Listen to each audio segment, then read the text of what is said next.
Si vous avez du ventre ou que vous n'arrivez pas à perdre de poids, ce n'est pas un problème de volonté. C'est souvent que votre quotidien est mal structuré. Et quand je vous dis ça, vous imaginez peut-être que je vais vous proposer de retirer, de diminuer, de supprimer ou d'interdire certains aliments. Mais croyez-le ou non, bien souvent votre alimentation n'est pas équilibrée parce qu'il y manque des choses et non pas parce qu'il y a des choses en trop. Ça fait 10 ans que je fais ce constat auprès de mes patients en consultation. Donc aujourd'hui, je vous partage 4 habitudes super simples que vous allez pouvoir mettre en place dès votre prochain repas pour perdre le gras du ventre facilement.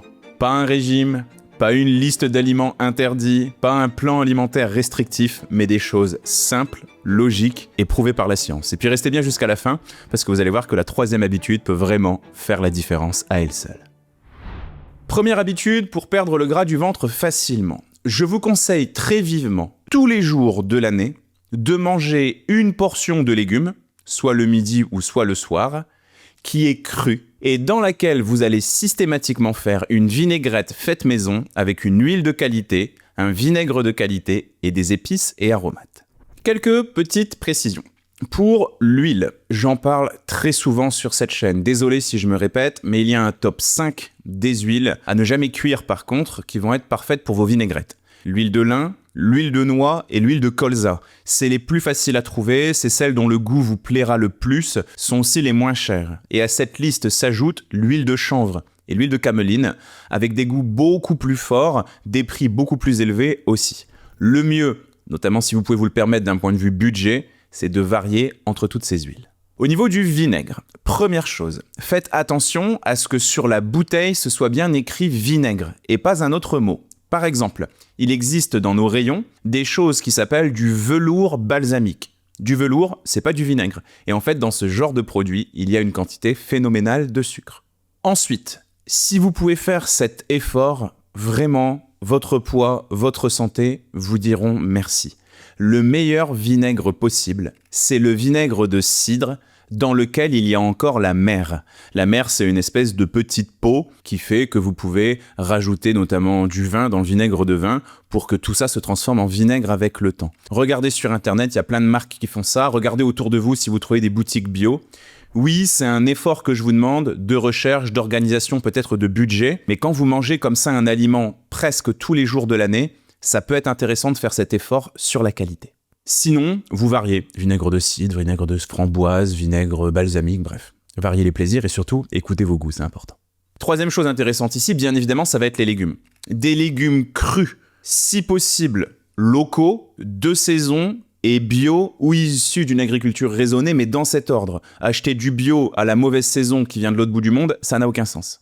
Si vous pouvez éviter de les éplucher, notamment pour les carottes par exemple, c'est mieux parce qu'il y a pas mal de vitamines, de fibres et de minéraux dans la peau, vous le savez très certainement, mais uniquement, encore une fois, si c'est du bio ou du raisonné, parce que dans la peau, il y a aussi beaucoup de pesticides et d'insecticides malheureusement.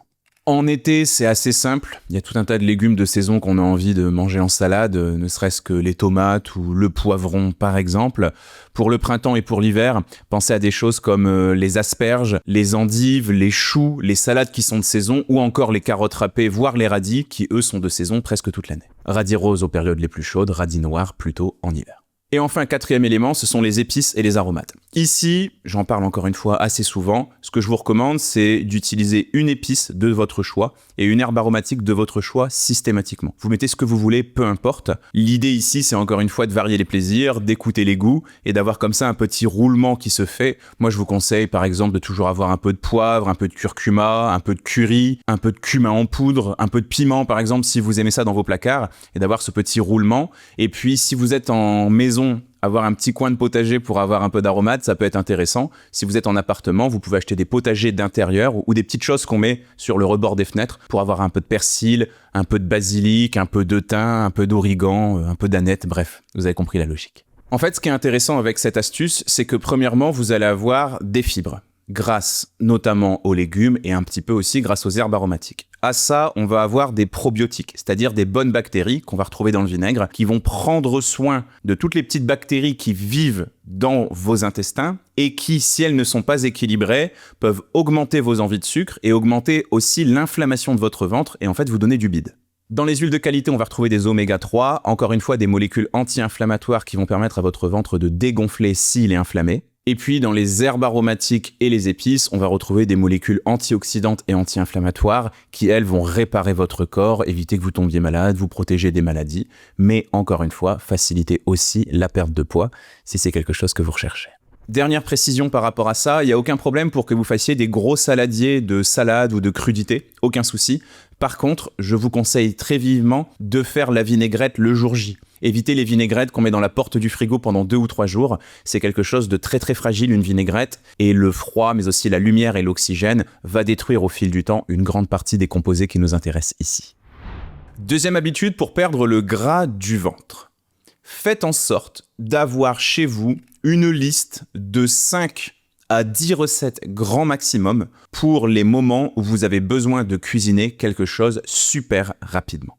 Et là, j'aimerais insister sur quelque chose. Beaucoup de mes patients arrivent dans mon cabinet et pensent que pour manger équilibré, il faut s'interdire les repas, les imprévus qui font partie de la vie et qui font que la vie vaut le coup d'être vécue d'une certaine manière. Par exemple, peut-être que le jeudi soir, vous avez de temps en temps un apéro avec des amis. Peut-être que le samedi soir, vous avez l'habitude de manger avec vos voisins et de vous faire de temps en temps des barbecues ou des raclettes. Ou peut-être que le dimanche midi, vous aimez le passer en famille auprès d'un bon repas fait maison, s'il vous plaît. Eh bien moi, je pense que c'est pas sur ces moments de la semaine que votre déséquilibre alimentaire se fait. Je pense que c'est plutôt au sein des repas quotidiens qu'il faut essayer de mettre le curseur de l'équilibre alimentaire assez haut pour justement laisser de la place à ces moments de fête. Je m'explique. Imaginons que vous terminez le travail vers 17h30, 18h. Vous êtes épuisé, vous avez passé une sale journée, il pleut dehors, c'est l'hiver, il fait déjà nuit, votre patron et vos collègues de travail n'ont pas été super sympas avec vous. Vous rentrez chez vous, vous devez prendre les enfants peut-être, il y a 1 heure de route avec peut-être des bouchons et des connards au volant. Vous arrivez chez vous à 19h, affamé, épuisé, sur les rotules. Vous n'avez pas l'énergie mentale nécessaire pour passer 1 heure à cuisiner pour toute la famille. Et peut-être même que vous n'avez pas les idées et les recettes, ni les bases d'équilibre alimentaire pour ça. Qu'est-ce qui va se passer ? Soit vous allez commander quelque chose sur Uber Eats, soit vous allez manger un plat préparé industriel bourré de saloperies, soit vous allez faire un repas réconfortant, je dirais, mais qui souvent est parfaitement déséquilibré. Ce sont dans ces moments-là que vous déséquilibrez votre alimentation et que vous prenez du poids. Et le problème, c'est que derrière, vous culpabilisez. Il n'y a pas la notion de plaisir comme quand vous passez du temps en famille ou entre amis, comme je vous le disais il y a quelques secondes. Donc je pense que la priorité, c'est de jouer sur ces repas du quotidien. Donc ici, ce que je vais vous conseiller, c'est de vous créer une petite fiche ou une petite note sur votre téléphone portable où vous allez écrire minimum 5, maximum 10 recettes assez express. Je vous donne des exemples. Par exemple, vous pouvez faire une omelette aux champignons avec une petite salade à côté et puis un petit dessert. C'est fait en quelques minutes. Vous pouvez prendre une casserole, mettre dedans du concentré de tomate, de la viande hachée de bœuf, une boîte de haricots rouges que vous aurez bien rincé au préalable, un peu de piment. Vous couvrez 10 minutes, vous revenez plus tard, vous avez un chili con carne qui est fait en un claquement de doigts. Vous pouvez aussi peut-être vous faire un petit plateau repas, avec par exemple une formule telle que des wraps. Vous allez mettre des galettes de maïs, vous allez mettre des petites lamelles de légumes, des lamelles de poulet, vous prenez un fromage blanc dans lequel vous mettez du piment, du citron, du persil, vous mettez ça au fond de votre galette, vous la roulez, en quelques secondes, vous avez un wrap, vous faites ça en format plateau télé, c'est super sympa, c'est ludique, ça plaît à tout le monde. Vous voyez, c'est ce genre de recette que je vous conseille. Ça peut être des salades, ça peut être des ragoûts, comme ça, comme pour le chili con carne, vous n'avez pas à être devant la plaque pendant que vous faites à manger. Ça peut être des choses type format plateau télé, où l'idée c'est juste de rassembler les bons aliments, avec des boîtes de sardines par exemple, ça aussi c'est une très très bonne idée. Bref, faites des choses qui vous ressemblent, faites des choses que vous savez que tout le monde aime à la maison, et faites des choses qui sont express. Et ensuite, une fois que vous avez cette petite liste, vous faites en sorte d'avoir un placard à la maison où il y a toujours tout ce qu'il faut pour préparer ces 5 à 10 recettes. Et comme ça, quand vous revenez du travail avec le cerveau un peu à zéro en termes d'énergie, vous avez des solutions toutes faites. Vous allez arrêter de vous battre avec votre cerveau et vous allez manger équilibré. Je terminerai à ce sujet en vous disant, parfois d'essayer de faire cet effort, de réfléchir à quel point le bonheur ou le plaisir absolu est-il nécessaire dans certains de vos repas. Vous me connaissez, je suis un gourmand, je suis un gourmet, et je pense que le plaisir est super important pour manger. Plaisir, convivialité, partage, bref, j'en parle souvent. Mais il faut avouer qu'il y a certains repas, particulièrement ces repas du soir où on est épuisé, on est éreinté, on va se coucher 1 heure après, où on n'est pas forcément dans une recherche de plaisir absolu. On veut quelque chose de rapide, d'équilibré, d'efficace. Eh bien, pour ces repas-là, je pense que c'est très dommage de déséquilibrer votre alimentation. Essayez déjà de les équilibrer, gardez ces 2 ou 3 moments de fête ailleurs dans la semaine, et vous verrez que les choses se passeront beaucoup mieux pour vous. D'ailleurs, si vous êtes à la recherche de solutions express pour manger équilibré sans passer 1 heure en cuisine, je mets à votre disposition 1 semaine de menus express équilibrés et gourmands qui vont avec les fiches recettes. C'est gratuit, ça se trouve dans la description sous la vidéo, n'hésitez pas, profitez-en. 3e habitude pour perdre le gras du ventre facilement, faites des collations. Et là vous vous dites peut-être, ok, qu'est-ce qu'il raconte ? Je suis en train de vouloir perdre du poids, je suis en train de vouloir me débarrasser du ventre et il me demande de rajouter 1 repas à ma journée. Oui, je pense qu'il vaut mieux que vous fassiez 4 repas par jour, petit déjeuner, déjeuner, collation, dîner, plutôt que 3, 2 ou encore pire, 1 seul. Le modèle de collation, il est assez simple. On va chercher à mettre des fibres, absolument, du bon gras, éventuellement un petit peu de protéines et surtout de l'eau. Pas forcément nécessaire d'aller mettre du sucre dans un repas comme celui-ci. Si vous aimez manger sucré, vous pouvez tout à fait prendre un fruit de saison, une poignée de fruits à coque pour le bon gras, et vous mettez tout ça dans un fromage blanc ou un skyr. Et à côté, vous buvez par exemple un café ou une tisane. Si vous êtes un petit mangeur ou une petite mangeuse, vous pouvez même faire sans le produit laitier et uniquement garder le fruit, les fruits à coque et la boisson. Et puis si vous voulez rajouter un petit peu de plaisir à ça, notamment s'il n'y en a pas ailleurs dans la journée, 1 ou 2 carrés de chocolat noir, ça fait toujours plaisir à ce moment-là. Surtout que je vous le rappelle, à ce moment de la journée, votre cerveau il a besoin de réconfort. Et le chocolat noir, c'est parfait pour ça parce qu'il est riche en magnésium. Et puis sûrement parce que vous adorez ça aussi. Si vous préférez une option plutôt salée, on peut mettre des bâtonnets de légumes, on peut ajouter à ça un demi-avocat pour le bon gras, et puis pour les protéines, soit vous trempez vos bâtonnets de légumes dans un fromage blanc que vous aurez un petit peu assaisonné, un petit peu de viande des grisons, un petit peu de jambon blanc, un petit peu de saumon, bref, à vous de voir ce qu'il est possible de faire, aussi selon les possibilités de préparation. J'imagine que pas tout le monde, en train de regarder cette vidéo, peut se faire cuire un œuf à 17h. Et puis pour l'hydratation, vous mettez un verre d'eau par exemple. L'idée ici, c'est d'anticiper un problème dont je vous ai déjà parlé plus tôt.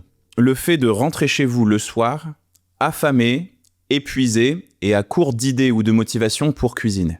L'idée ici, c'est de prendre votre collation entre 16h30 et 17h30, en fonction de l'heure à laquelle vous prenez votre dîner, essayez de laisser un bon 2 heures, 2 heures et demie entre les 2 repas quand même. Et en fait, ce que ça va vous permettre, c'est de ne pas subir cette faim. Si vous sortez du travail à 17h30 et que vous arrivez chez vous 1 heure après, pendant tout ce trajet, vous allez vraiment avoir l'estomac qui gargouille, le cerveau qui réclame du sucre, etc.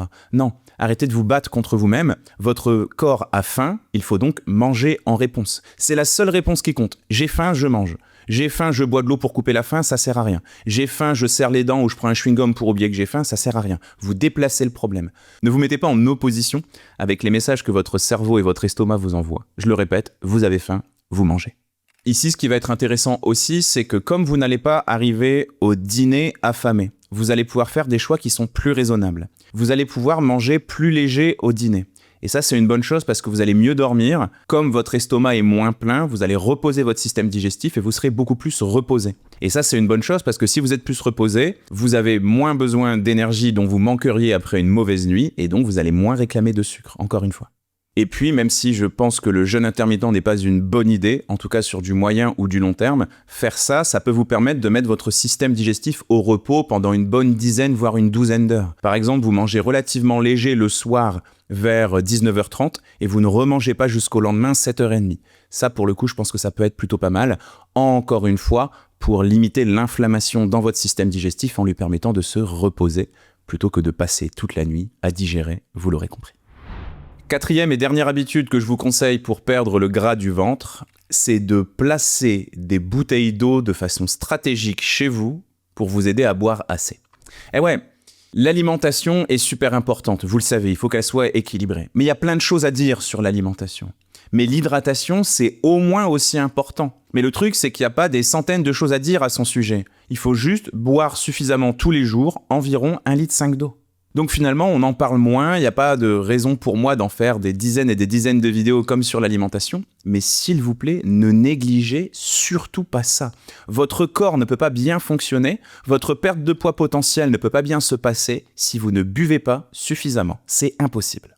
Le problème, c'est que vous avez très certainement déjà assez de choses auxquelles penser pendant la journée. J'imagine que pour beaucoup d'entre vous, la charge mentale, elle est un petit peu au taquet. Donc, c'est compliqué de penser à ça en plus. 2 options pour vous. Premièrement, vous allez placer des bouteilles d'eau ou des gourdes d'eau, peu importe, dans des endroits stratégiques. Je vous ai déjà raconté cette anecdote, mais pour m'aider à boire quand j'étais en études à Reims, j'avais mis des bouteilles d'eau dans les toilettes. Et à chaque fois que j'allais aux toilettes dans mon appartement, j'imagine 2 à 3 fois par jour, peut-être 4 fois, je buvais une grande gorgée d'eau. Mine de rien, ça faisait déjà la moitié de mon hydratation sur la journée. Ma maman a été aide à domicile, donc elle se déplaçait dans sa tournée pour aller voir tous les bénéficiaires qui avaient besoin de son aide parce qu'ils n'étaient pas autonomes d'un point de vue santé.